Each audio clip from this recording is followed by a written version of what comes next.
आज मैं कर्म के विषय में आपसे विचार अपने व्यक्त करूंगा।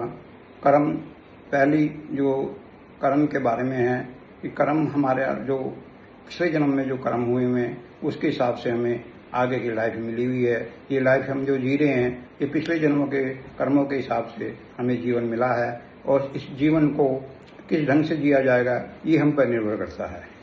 अब जो जीवन में आए हैं यहाँ पर संसार में, कोई आदमी सही आया है, कोई गलत आया है, किसी का दिमाग थोड़ा कमजोर है, किसी का सही है, कोई विवेक से काम कर रहा है, कोई मन से काम कर रहा है, विभिन्न भावनाओं और विचारों से आदमी काम कर रहा है।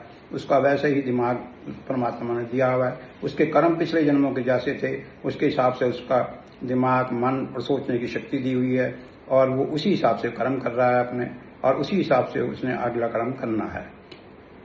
जीवन में हर एक आदमी को कर्म के हिसाब से ही जीवन मिलता है। कोई बच्चे जो शुरू में कमजोर हो जाते हैं, कोई ज़्यादा दिमाग के होते हैं, कोई बलवान होता है, कोई कमजोर होता है, किसी की बुद्धि कम होती है, किसी की बुद्धि ज़्यादा होती है। ये सब जो फर्क है, जो विचारों का फर्क है और भावों का फर्क है और समझ का फर्क है, ये सब फर्क पिछले जन्मों के कर्मों के अनुसार हमें जीवन मिला है। उसी के अनुरूप हमें अपना ढालना पड़ता है और नए जीवन को बनाने के लिए हमें नए कर्म किस ढंग से करने चाहिए ये मैं दूसरे पार्ट में आपको बताता हूँ।